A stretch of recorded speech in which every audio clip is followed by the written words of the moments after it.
What's up, guys? Welcome back to DCA. So in yesterday's video, what we did was we looked at the realized price of Bitcoin. And this is essentially just a demonstration of the average price that anyone who has moved Bitcoin on the network, the average price at which they own the asset. So this basically gives us a very good demonstration of the distribution of the holders of this asset. And what that enables us to do then is look at that in relation to the price and look historically to see how the Bitcoin price interacts with this realized price. And what we're able to see from that is the fact that when we drop below, when the price of Bitcoin drops below that realized price, or in other words, the average price at which individuals own Bitcoin, we're able to see that this forms a market cycle bottom historically. So we have three examples of this in the past, actually four, because we have all the way back to that 2011 2012 cycle, we have the 2013 into 2014 cycle, and then we also have that 2018 and 2019 cycle where we capitulated and dropped below the realized price. We saw it in the 2020 portion of the COVID capitulation event. And now we have our fifth example as we've currently dropped below it.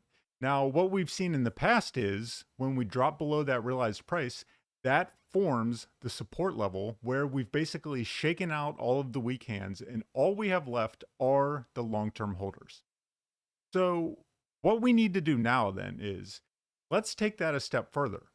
So we know the realized price is essentially all holders of the asset. So what we want to do today is look at the differentiation between short-term holders and long-term holders. And so we can take that realized price and look at what the difference is. And we can look at how they interact with one another and sort of what events need to play out in order to actually reach that market cycle bottom, in order to say that, there is a strong indication right now that we're at the bottom. Because when we're looking at just that single realized price, that's kind of lumping everyone in together.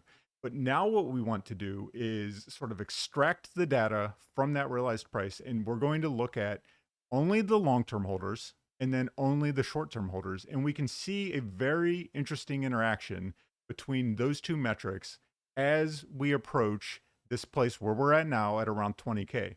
And so we're going to look at how this kind of played out in these prior market cycles and then briefly consider what may invalidate this indicating that we either are or are not at a market cycle bottom. And so we're going to jump into that now. If you guys like this type of content, hit like and subscribe. You could also head over to the Discord channel where we do a lot of discussion of the macro picture of both the crypto market and the macroeconomic events going on globally. With that said, guys, let's do it. This is the long-term holder cost basis in this blue and red line, and then we have the short-term holder cost basis in the yellow line. So we've taken the same thing that we were just looking at, the realized price, but we've split it up now. We've split it into long-term holders and short-term holders. And something unique that you'll find is right now, just like we saw for the aggregate of the realized price, we're seeing a very unique pattern play out between the interplay of the short-term holders and the long-term holders. If you're looking for confidence that this could potentially be exactly like it has been in the past, I think this chart really tells the tale here, because what we're seeing here is that at the end of the day, we're not really getting much selling from the long-term holders. That's why you're seeing their cost basis kind of remain stagnant.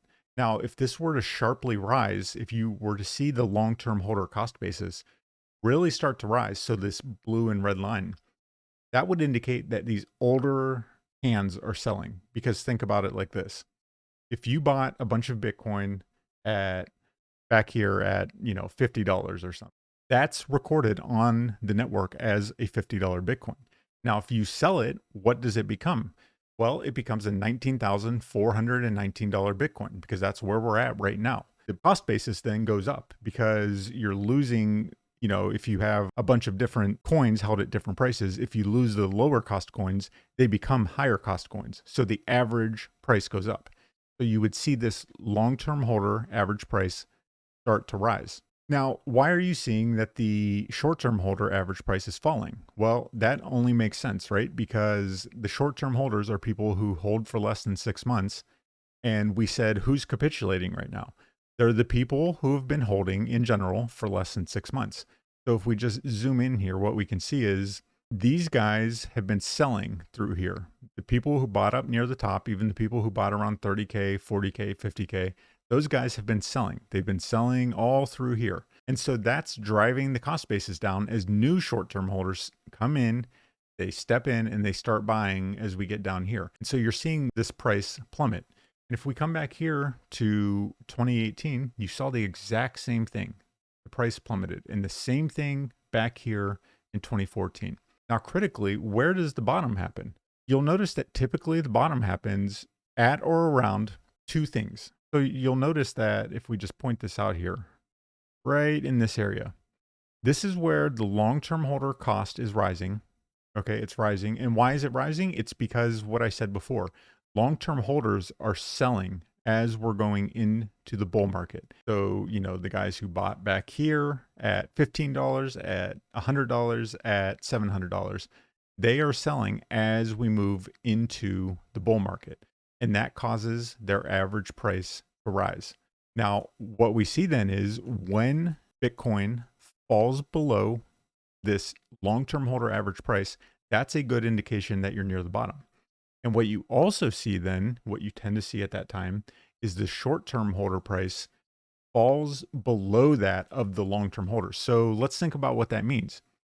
That means your day traders, they're sitting on coins that are more profitable than the average long-term holder price. Okay. And that is not the natural state. That only happens for a very short amount of time. And where does it happen? Right at or near the bottom. In every cycle, it happens right at or near the bottom. So your short-term holders actually become more profitable than your long-term holders. So, we've seen that happen just a few times here. We saw it back here, right near the bottom in 2015. We saw it right near the bottom here in 2019. And then now we are approaching that point again. And one other thing to point out, notice what happens every single time that this happens, that the short-term holders come to a point where they are actually on aggregate more profitable than the long-term holders. That is where things kind of turn around, because these happen at the points where you've essentially driven out everyone. You've driven out all of the weak hands. All you have left are people who are sitting on their investment and they're not going anywhere. They're going to hold Bitcoin until it drives into the ground, basically. And that's what we've seen over and over and over again. And right now, we're not quite near this point where the short-term holders have crossed the long-term holders. We just were to estimate where this might happen, and we can never know for sure because it kind of depends on what happens exactly with the price. But the point that it's going to happen is not very far out. We're talking about maybe a few weeks at most. So somewhere out here in December, maybe November. So basically, we are approaching a point right now where what we've seen in the past is that has indicated that you are at a bottom. Typically in the past, when we've got at or near this point, we've kind of been at a bottom, and not only at the bottom, but we've been making a turnaround, right? Because quickly what we've seen is kind of once you have this crossover, there may be some back and forth action, but in general, we are typically on the way up. Okay. And that's what you saw back here. We saw that, the price kind of chopped around for just a few months, and then we were heading into the next bull market, the beginnings of the next bull market. Is that what's happening now? And, at the end of the day, we can't discount that it is, because beyond what's happened in the economy right now, truly nothing unique has happened for the network. Everything that we've seen, everything that we're seeing is playing out almost precisely as it has in the past. Now, as I've said, I'm not going to take that to the bank. I don't want to give people a false sense here and tell you that we are definitively at the bottom. And like I said, everything in investing is a probability distribution. Anyone who's telling you that this has to happen, it must play out like this, Bitcoin's at the bottom, they're full of crap.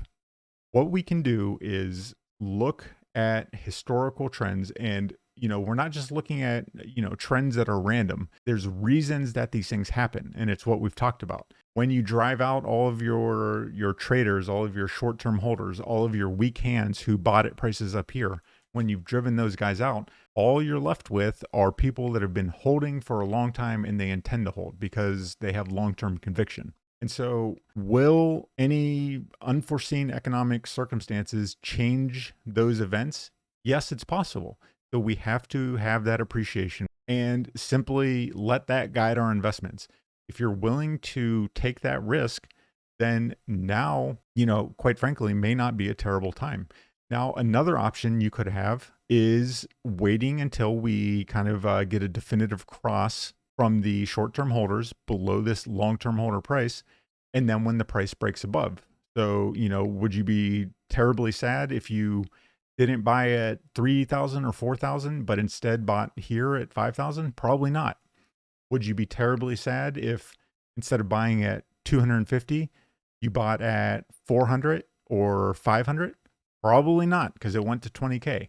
And in this case, it went to 69K. So that is an entirely reasonable strategy. So if you get a break back above, we get these classic crossing patterns where short-term holders become more profitable than long-term holders.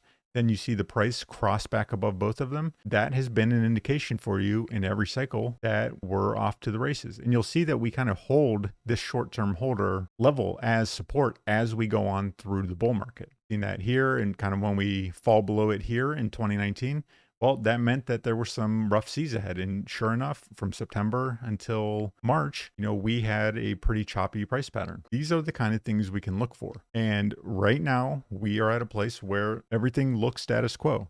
So if we stay the course, if these things play out like they have in the past, depending on what happens in the economy, if the job market keeps looking good, the Fed maybe keeps raising interest rates, maybe they have to slow that down because of what's going on with the global financial system. Because as interest rates rise, they're putting the pressure onto the entire global financial system. And if the dollar wants to remain the global reserve currency, maybe they can't continue to take that approach because it's harming the global economy. And there's just lots of different scenarios that could play out that could see things lead to a more favorable investment climate for these risk assets. So that's going to be it for this one, guys. Until next time, as usual, see you.